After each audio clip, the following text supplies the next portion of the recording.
Alam po ba ninyo mga ka-reaction kaya po nagngangawa itong si Tuta Sen isang albularyo sa pagdating po sa batas mga ka-reaction. Ito po ang nakakatakot dito.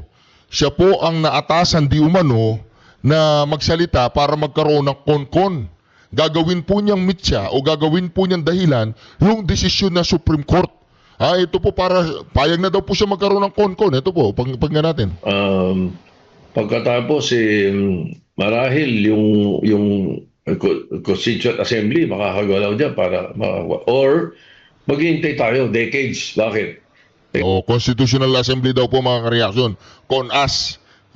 Aamyenda ng saligang batas para forever Marcos na naman.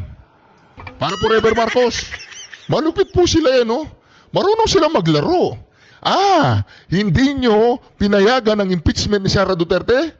O ngayon banatan namin kayo sa CONCON tsaka CONAS. Kailangan ma-retire na muna itong mga Supreme Court Justices diba? para magbago kaisipan kasi unanimous. Diba? Wala man lang dissenting opinion, wala man lang opinion otherwise na meron sinabi na ganito kaya ako bumoto, explanation, wala man lang So nakakapagtaka baka nga it will take years mga retirement bago tayo sana makakilos at mailagay natin uli sa lugar sa konstitusyon kung hindi nila ako ayoko ng CONCON, ayoko ng Constituent Assembly, pero pag gaganyan ang usapan, payag na ako. Naku po! Ito na! Ito na po ang albularyong abogado. Tuta Sen! Alright, Reaction TVPH nagbabalik. Reaction. Napakaganda po ng pag-uusapan natin ngayon mga ka-reaction. Ang pag-uusapan po natin ngayon, isang senador na masasabi kong albularyo. Meron pong tinatawag na albularyong senador. Bakit? Kung meron pong albularyo sa panggagamot na hindi naman nag-aral sa pagiging doktor o hindi naman nag-aral sa siyensya o nag-aral upang manggamot, mang-opera, mga ka-reaction, alam naman po natin mga budol yung mga manggagamot na ganun. Tatanggalin yung bato sa bato, ganun. Tatanggalin yung bato sa bituka, lalabas yung isang bato, ganun. Alam naman po natin mga peking manggagamot po mga yun mga ka-reaction. Pero meron din pong albularyong senador. Ito pong albularyong senador na ito mga ka-reaction, hindi po siya nag-aral ng batas, hindi po siya lawyer, hindi po siya nag-aral kung paano gumawa ng batas at magpatupad ng batas. Mga ka-reaction, siya po ngayon ay nagagalit doon sa mga taong dalubhasa sa batas, sa mga tinatawag nating justices sa Supreme Court mga ka-reaction. Ako po, ito na po sinasabi natin. Pakinggan po natin si Madam Miriam Defensor. Oy, Tuta Sen, ikaw ang tinutukoy ko dito. Isa kang albularyo sa Senado. Bakit? Explain ka explain sa batas na hindi ka nga nag-aral na lawyer. Meron ka pang alam na yung first year law student? Anong alam mo sa first year law student? Hindi ka nga nag-aral. Isa ka lang komedyante dyan sa may bulagaan tapos babanatan mo sa bayan ng Pilipino sa... Ito, pakinggan po natin si Senador Miriam Defensor. Pero bago natin pakinggan si Madam Senador Miriam Defensor, dapat pakinggan muna natin yung albularyo. Yung pong albularyo dyan sa Senado, ito po. Hindi muna yan, ito muna. Ang linaw nun alam naman ng mga, sabi ko, first year law student, alam yun Meron pa siyang alam na first year law student, alam daw yung desisyon na ginawa po ng Supreme Court dito po sa impeachment ni VP Sara Duterte. Sabi po ni Tuta Sen, ang kanyang ini-imply dito, mali ang Supreme Court. Dapat ituloy ang impeachment ni VP Sara. Dapat baligtarin yung unang desisyon ng Supreme Court. Ganun po ang uri ng senador na ito mga ka-reaction. Isa po siyang albularyo sa pag-explain po sa batas. Albularyo po ito. Ito si Tuta Sen. Gago ka ba Tuta Sen o talagang tama lang ang mo? Tama ang bayad sa Senado sa iyo. Diba may sahod ka sa Senado, di ba? So tamang-tama, di ba? Kaya ganyan na ganyan ang asta mo, di ba? Hindi ko naman sinabing binayaran ka ni Bongbong. Hindi ko naman sinabing binayaran ka ni Tamba. Parang ganun ang nararamdaman ng taong bayan. Isa kang bayad. Pero hindi ako naniniwalang bayad ka Naniniwala ako, albularyo ka. Albularyo ng batas. Ito po ang albularyo ng batas, mga karyaso. Pakinggan natin, ha. Tapos pakinggan po natin si Senador Miriam Defensor Santiago. Maya-maya po, mga karyaso. Nanghinaya nga ako sa taong yun, no? Bakit kung sino pa yung magagaling, kung sino pa yung mga mabubuti, at sila pa yung unang-unang nagkakaroon ng, alam nyo na, pumapanaw, no? Ang linaw nun eh. Alam naman ng mga, sabi ko, ay first year law student, alam yun eh. Opo, SP sabi niyo, first year law student, alam mo yun. Pero yung justices, paano yun? They were not informed or they're not knowledgeable of those processes sa Congress, sa Senate and House? I don't think I can answer that question. The only way, my thinking, Di ba? Kung paano hindi pa gago tong tao na to, mga ka-reaction. Nagsabi siya kanina, kahit daw yung first year law student, alam niya yun. Alam niya yung patungkol dun sa pagdidesisyon ng Supreme Court. Mali. Ngayon, nung tinanong siya, mga ka-reaction, ito bang mga justices na to? Ito bang mga Supreme Court justices na to? Hindi nila alam. Hindi niya daw masagot. Hindi niya masagot ang sarili niyang tanong. Nagmamagaling siya na para bang meron siyang sagot sa kanyang ipinapaliwanag nung tanungin siya, paano itong mga Supreme Court justices? Ang sabi niya, hindi niya masagot. Ganun ba? Anong klase? Anong klaseng ano ka? Anong klaseng tao ka? Tao na lang, wag na senador. Anong klaseng tao ka? Meron kang ini-explain na hindi mo kayang i-explain yung bagay na gusto mong ipaliwanag sa taong bayan. Meron ka pang alam na first year law student? Alam? Tapos itong mga justices, parang mali. Ibig sabihin, hindi nila alam. Tapos tatanungin ka, paano yung mga justices hindi nila alam? Ang sagot mo, hindi ko masagot yan. Gago ka ba talaga, tutasin? Gago ka ba talaga? Ito po. would be,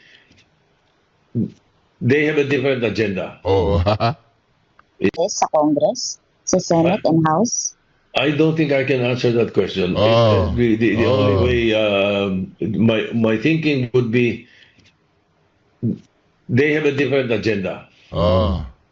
It's not a different thinking or what. Ibang tumbok nila, iba ang focus nila. Oh. Siguro. Kaya ganun ang nangyari. Oh, meron daw agenda. Libel po yan, mga kareaksyon. Pwede pong libel po, palagay ko libelous yan eh. Anong sinasabi mong agenda? Kung tanungin ka ng mga justices ng Supreme Court, anong agenda ang sinasabi mo? Sa pagpapatupad namin ng batas na yon, anong agenda ang tinutukoy mo dito? Agenda na maka-pro-VP Sara Duterte kami? Kailangan mong ipaliwanag kung anong agenda yon. Bakit ka nagbibigay ng dissenting opinion? Hindi dissenting opinion yan eh. Katarantaduang opinion patungkol, ako mga kareaksyon, hindi ko po kinakampihan yung mga Supreme Court Justices ha. Hindi ko kinakampihan. Pero lalong-lalong hindi ko pwedeng kampihan ang nagpapaliwanag ng batas na hindi naman nag-aral sa batas. Huwag mo sabihin tutasan dahil mambabatas ka. Lahat ng batas doon, ginawa mo at alam mong ipaliwanag lahat. Huwag mong ibig sabihin na yung isang batas, mag-isa kang ginawa mo yun. Mag-isa kang ipinasa mo yun. In-interpolate or whatever ang paraan ng pagpapasa ng batas. Mag-isa ka, alam mo. Hindi, o di ba? Kung yung gumawa ng batas si Miriam Defensor Santiago, kung yung gumawa ng batas yung mga malulupit na mga mambabatas noong unang panahon. Ha? Yung wala ka pa sa kalingkingan nila. Ni sa katiting, sa kuko, wala ka pa sa utak ni Marcoleta. Tapos kung bumanat ka, nakalimutan ko po yung ating ano dito, ayan o, si Marcoleta. Boom! O, di ba? Nakita nyo? Ayun sa taas, o, ayan o, ayan o, ayan o. O yan, Protect BP Sara, Sara Marcoleta 2028. Ang channel po natin mga kareaksyon ng kauna-unahang nag-endorse sa Sara Marcoleta 2028. Nililinaw ko lang po ha, sa lahat po ng mga DDS vlogger, ang channel po natin ang siyang kauna-unahang nag-endorse. Pagkatapos pa lang po ng pagkatapos ng 2025, national election, midterm election, ay in-endorse na po natin ang Sara Marcoleta 2028. Ililinawin ko lang po, ang ating channel, ang unang nag-endorse sa Sara Marcoleta Tandem ng 2028. Alright? O tuloy po natin ito mga kareaksyon. Or hindi nila pinansin yun. Or hindi nila gawa. Dahil baka ibang style sa sa Supreme Court eh. Baka pag nag-meeting sila, nag-unbank sila, tapos tumigil sila, adjourn na sa kanila yun. Wala sila nung suspend until tomorrow o suspend until next week. Wala silang ganun siguro. Kaya ganun ang pananaw nila. Well, I hope so. Para mali sana yung iniisip na baka may agenda. Nang ano na po siya anong tawag doon, ng bibintang na. Pinagbibintangan na po ang Supreme Court na baka daw may agenda. Oo, yung mga taga Supreme Court, sumagot kayo. Meron daw kayong agenda, sabi ni Albulario Senador. Sabi ng Albularyong Senador, meron daw kayong agenda? Naku po mga ka-reaction. Kailangan nating makipag-usap sa totoong doktor. Constitutional law consists not only of the Constitution, but also of the cases decided by the Supreme Court on constitutional grounds. So you cannot just say that just because you are literate and can read the Constitution in the same manner that you read a newspaper account or a best-selling book, that you already know what the Constitution says. Constitution plus cases decided by the Supreme Court equals constitutional law. Malinaw po yun, ha? Tatagalugin po natin. Tatagalugin natin.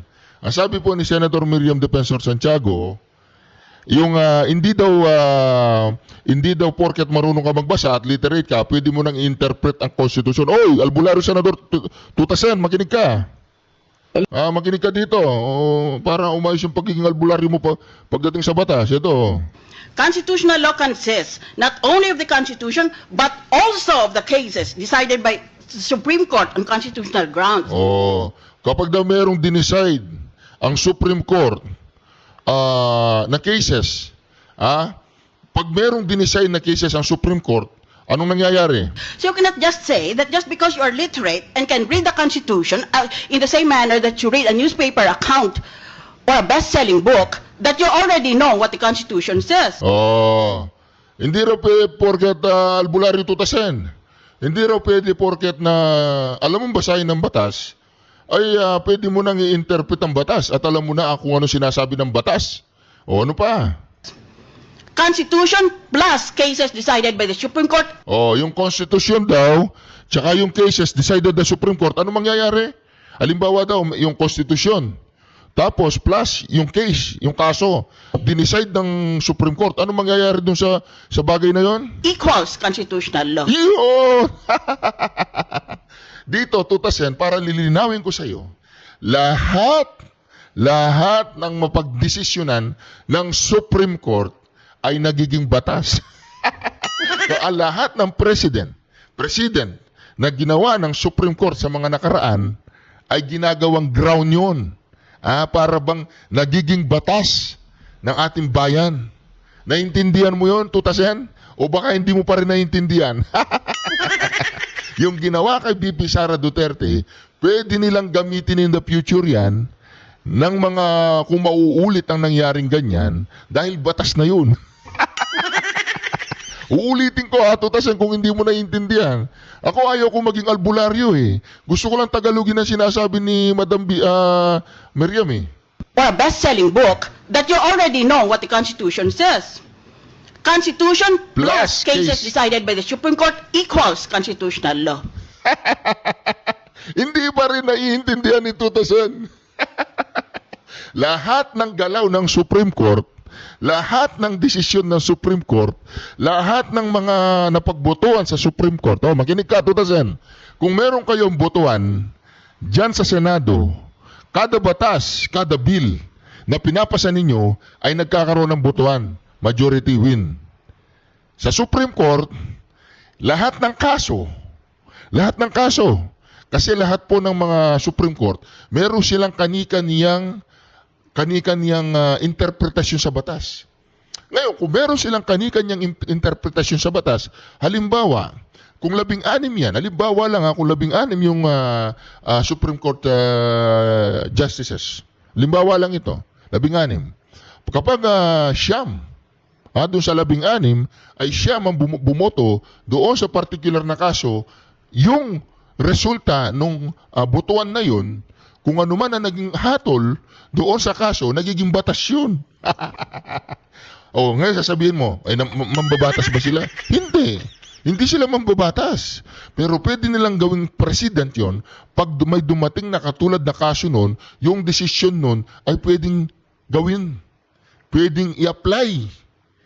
Ayan nga, constitutional law nga. Constitution plus cases equals constitutional law. Uulitin ko ha. Ito.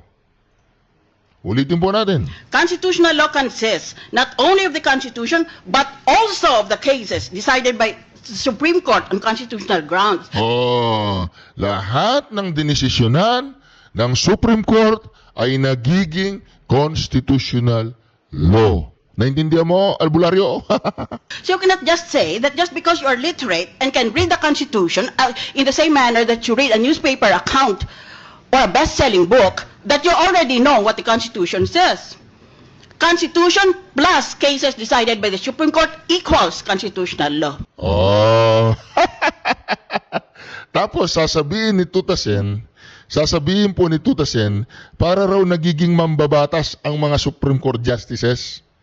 Kino-question po ni Tutasen na para bagang nagiging mambabatas daw. Parang hindi daw nila trabaho ang gumawa ng batas. Paano yung kaso? Halimbawa yung kaso, medyo komplikado. Wala pang batas na naaamyenda. Yung batas ay nagawa noong 1937.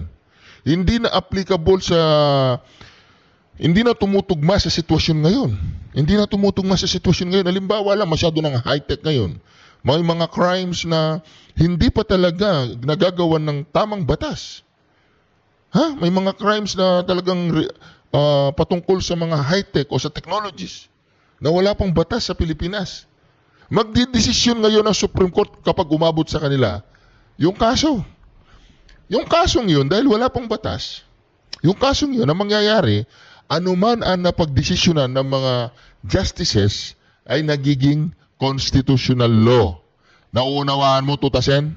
Huwag mo sasabihin na yung first year law student, alam na? Anong alam ng first year law student ilalaban mo sa mga hurado, sa mga Supreme Court justices? Kung hindi ka ba naman albularyo sa batas? Mag-aral ka kasi sa batas para hindi ka masyadong mapahiya. Pag-aralan mo yung batas. Hindi yung kung anong katarantayan. Kung ang Supreme Court pwedeng galawin ang konstitusyon, abay, dapat galawin na namin. Kami ang empowered to do so. Di gumawa kayo ng batas. Nasabi